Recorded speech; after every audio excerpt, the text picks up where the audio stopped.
विद्यार्थी मित्रांनो, मी नितीन राजपूत सर आपलं सर्वांचं स्वागत करतो. विद्यार्थी मित्रांनो, आता आपण युनिट नंबर 3ला सुरुवात करणार आहोत.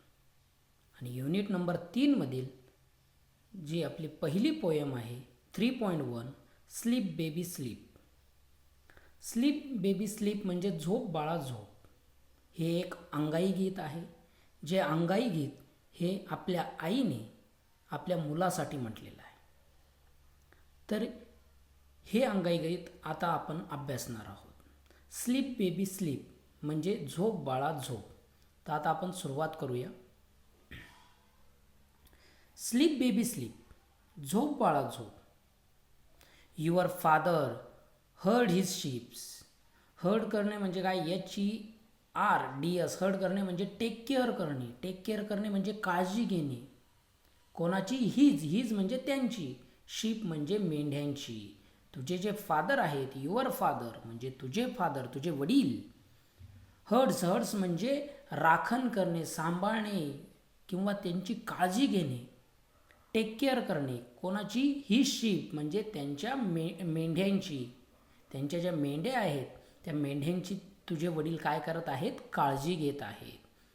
अँड युअर मदर, आणि युअर मदर आणि तुझी जी आई आहे म्हणजे ती स्वतः.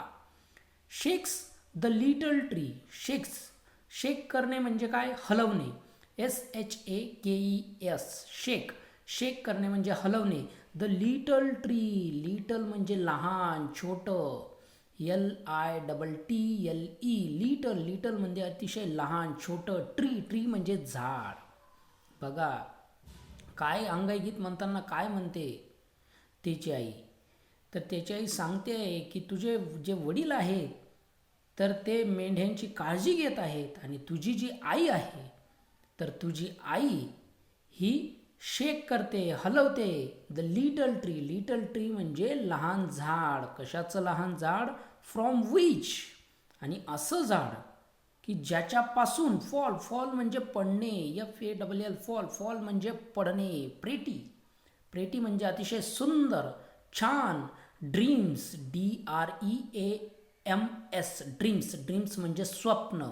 ऑन ट्री म्हणजे ज्या झाडावरून किंवा ज्या झाडामधून अतिशय छान, सुंदर, आकर्षक अशी स्वप्न पडत आहेत ते झाड तुझी आई काय करते? शेक करते, हलवते. आणि ते झाड हलवल्यानंतर अतिशय छान सुंदर अशी स्वप्न ही तुझ्यावर त्या झाडामधून पडत आहेत असं ती आई सांगते. आणि नंतर ती आई म्हणते बघा, स्लीप बेबी स्लीप, झोप बाळा झोप.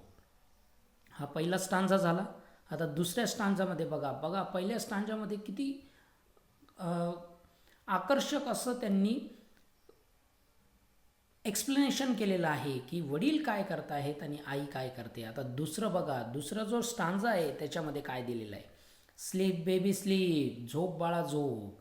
द हेवन्स म्हणजे पूर्ण आकाश. जे हेवन्स आहे HEAVENS. हेवन्स म्हणजे पूर्ण आकाश. R white. बघ रात्रीच्या वेळी पूर्ण जे आकाश आहे, आकाश. हेवन्स मीन्स आकाश. हेवनचा अर्थ काय होतो? आकाश. आर व्हाईट म्हणजे पांढरं झालंय. With ship. बघा इमॅजिनेशन पॉवर बघा त्यांची कल्पनाशक्ती बघा त्या कवीची. काय सांगतोय तो कवी? द हेवन्स म्हणजे आकाश. आर व्हाईट ते पूर्णपणे पांढरं झालेलं आहे. विथ शीप म्हणजे मेंढ्यांनी. म्हणजे आकाशामध्ये सर्व ठिकाणी ज्या मेंढ्या दिसत आहेत आणि त्या मेंढ्या कोणत्या कलरच्या आहेत? तर त्या मेंढ्या ह्या व्हाईट कलरच्या आहेत. म्हणजे व्हाईट कलरच्या मेंढ्या ज्या आहेत त्यांना कशाची उपमा दिलेली आहे? तर ढगांची उपमा दिलेली आहे. म्हणजे आकाशामधील जे पांढऱ्या कलरचे जे ढग आहेत त्या जणू पांढऱ्या मेंढ्या आहेत असं तो कवी म्हणतोय. The heavens are white with sheep. जे हेवन आहे, जे आकाश आहे तर ते व्हाईट झालेलं आहे, पांढरं झालं आहे. विथ शीप म्हणजे मेंढ्यांनी. फॉर दे आर लॅम्स म्हणजे कोकरू.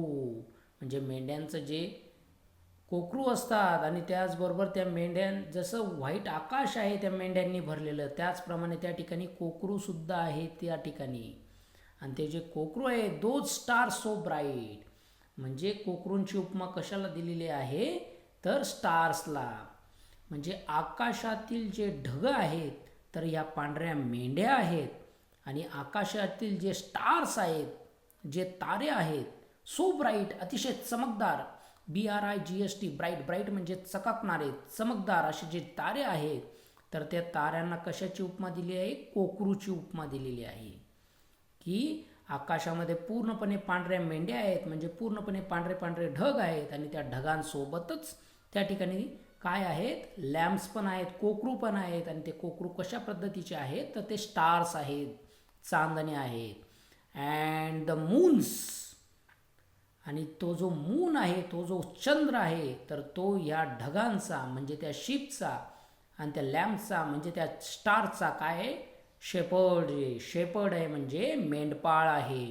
ऑफ द नाईट म्हणजे रात्रीचा या सर्वांचा तो मेंढपाळ कोण आहे शेपर्ड कोण आहे तर चंद्र आहे. आणि नंतर म्हणते बघा ती आई स्लीप बेबी स्लीप झोप बाळा झोप. बघा पुढं काय सांगते स्लीप बेबी स्लीप झोप बाळा झोप and I will give the a sheep. आणि बघा दीचा अर्थ होतो यू यू म्हणजे तुला झोप बाळा झोप अँड आणि तू जर झोपलास तर आय विल गिव्ह दी दी म्हणजे यू तर मी तुला देईल GIV गिव्ह गिव्ह म्हणजे देणे.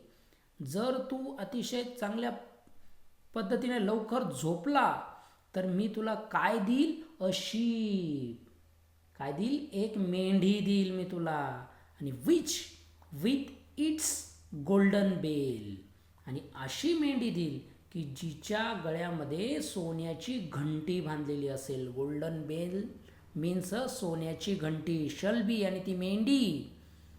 जर तू लवकर झोपी गेला तर मी तुला काय देणार आहे एक मेंढी अशी मेंढी की ज्या मेंढीच्या गळ्यामध्ये काय बांधलेली असेल सोन्याची घंटी बांधलेली असेल आणि शलबी आणि ती मेंढी अ लिटल अतिशय छोटी असेल. Play fellow for the. Play fellow म्हणजे काय तुझी सवंगडी. प्ले फेलोचा अर्थ होतो PLAYFELLOW play fellow. Play fellow म्हणजे सवंगडी तुझी सवंगडी असेल. फॉर दी म्हणजे दीचा अर्थ होतो यू तुझी सवंगडी असेल आणि ती तुला खेळायला तुझ्याबरोबर बागडायला खेळायला काय असेल ती तुझीवाली सवंगडी असेल. स्लीप बेबी स्लीप झोप बाळा झोप. बघा आत्तापर्यंत आपण पहिला दुसरा आणि तिसरा स्टांजा पाहिला. आता चौथ्या स्टांजामध्ये काय आहे बघा. चौथ्या स्टांजामध्ये ती आई अंगाई गीत म्हणताना सांगते स्लीप बेबी स्लीप झोप बाळा झोप and bleat not like a sheep. Bleat म्हणजे शेळ्या काय किंवा मेंढ्या ज्या असतात तर त्या मेंढ्या काय करतात ब्लिट करतात. ब्लिट करणे म्हणजे त्यांचा आवाज काढणे बॅ बॅ करणे बॅ बॅ ज्या करत असतात त्यांना त्याप्रमाणे ती म्हणते की स्लीप बेबी स्लीप झोप बाळा झोप and bleat not like a sheep. आणि त्या ज्या मेंढ्या आहेत त्या मेंढ्यांसारखं तू आवाज काढू नको म्हणजे बाळा तू रडू नकोस. And bleat not like a sheep तू मेंढ्यांसारखं आवाज काढू नकोस किंवा बाळा तू रडू नकोस तू शांततेने झोप. ऑर एल्स आणि जर तू रडलास the shepherd's angry dog. Shepherd's म्हणजे काय मेंढपाळ. मेंढपाळ SHEPHERD शेपर्ड्स. शेपर्ड्स म्हणजे मेंढपाळ. अँग्री डॉग आणि तो जो मेंढपाळ आहे त्या मेंढपाळ जवळ काय आहे एक अँग्री डॉग आहे म्हणजे रागावलेला कुत्रा आहे. विल कम आणि जर तू रडलास तर तो कुत्रा इथं येईल. विल कम तो तुझ्याजवळ येईल. And bite BIT bite bite करणे म्हणजे चावा घेणे आणि तो will come and bite bite म्हणजे तुला चावा घेईल. My naughty rough. My naughty naughty म्हणजे माझ्या खोडकर बाळाचा. जर तू रडलास तर त्या मेंढपाळ जवळचा जो रागवलेला कुत्रा असेल तर तो कुत्रा येईल आणि तुझ्यावाला काय करेल माझ्या खोडकर बाळाला चावून घेईल. म्हणून बाळा तू रडू नकोस तू झोपी जा. Sleep baby sleep. पुढं बघा काय होतंय. पुढची जी शेवटचा स्टांजा आहे बघा आतापर्यंत आपण 1 2 3 4 आणि आता हा 5वा स्टांजा. तर 5व्या स्टांजामध्ये ती आई काय सांगते बघा. बघा बाळाला झोपवण्यासाठी आई कोणकोणत्या प्रकारचे प्रयत्न करते कोणकोणत्या प्रकारच्या इमॅजिनेशनचा उपयोग करते कोणकोणत्या कल्पनाशक्ती वापरते हे फक्त बाळासाठी आईच करू शकते. आईशिवाय कोणीही दुसरं ते बाळासाठी करू शकत नाही. बघा त्या आईचं अंगाई गीतामधील जी इमॅजिनेशन पॉवर आहे, कल्पनाशक्ती जी आहे, तर त्याचा उपयोग कशा प्रकारे त्या आईने केलेला आहे. स्लीप बेबी स्लीप, झोप बाळा झोप, go out and heard the ship. आणि बघा झोप बाळा झोप, नंतर तुला काय करायचं आहे, बाहेर जायचं आहे. अँड हर्ड, हर्ड म्हणजे सांभाळणे, काळजी करणे. कोणाची, द शीप, त्या मेंढ्यांची तुला पुढं जाऊन काळजी घ्यायची, काळजी करायची. गो आउट, आणि तेवढ्यात काय होतं बघा, गो आउट, कोणाला तरी ती आई सांगते की गो आउट, निघ बाहेर. You barking black dog, you म्हणजे तू, बार्किंग, बार्किंग करणे म्हणजे भुंकणे, BARKING, बार्किंग, बार्किंग मीन्स भुंकणे. ब्लॅक डॉग, तिथं त्या घरामध्ये किंवा तिथं असलेला जो ब्लॅक, काळा डॉग होता, कुत्रा होता, काळा कुत्रा जो होता तो काय करत होता, बार्किंग करत होता. बार्किंग करणे म्हणजे भुंकणे. आणि मग त्याची आई सांगते की गो आउट, बाहेर जा. यू बार्किंग ब्लॅक डॉग, भुंकणारा काळा कुत्रा, गो, चल निघ इथून. And woken not my baby so, आणि वेकन म्हणजे उठवणे किंवा उठून जाणे, की तुझ्या या भुंकण्यामुळे माझा जो बेबी आहे, माझा जो बाळ आहे, तो उठायला नको, म्हणून तू इथून निघून जा. गो अवे, निघून जा इथून, असं ती आई त्या कुत्र्याला सांगते आणि म्हणते स्लीप बेबी स्लीप, झोप बाळा झोप. बघा अशा प्रकारे आपली इमॅजिनेशन पॉवर वापरून ती आई आपल्या मुलासाठी अंगाई गीत म्हणत आहे, आणि त्या अंगाई गीतामुळे ते बाळ काय होतंय, झोपी जातंय. अशा प्रकारे या कवितेमध्ये आपण स्लीप बेबी स्लीप या कवितेमधील किंवा या अंगाई गीतामध्ये आईची कल्पनाशक्ती, आईचं प्रेम हे आपण आपल्या मुलाविषयी किंवा त्या आईच्या मुलाविषयी आपण बघितले. अशा प्रकारे या ठिकाणी ही कविता संपलेली आहे.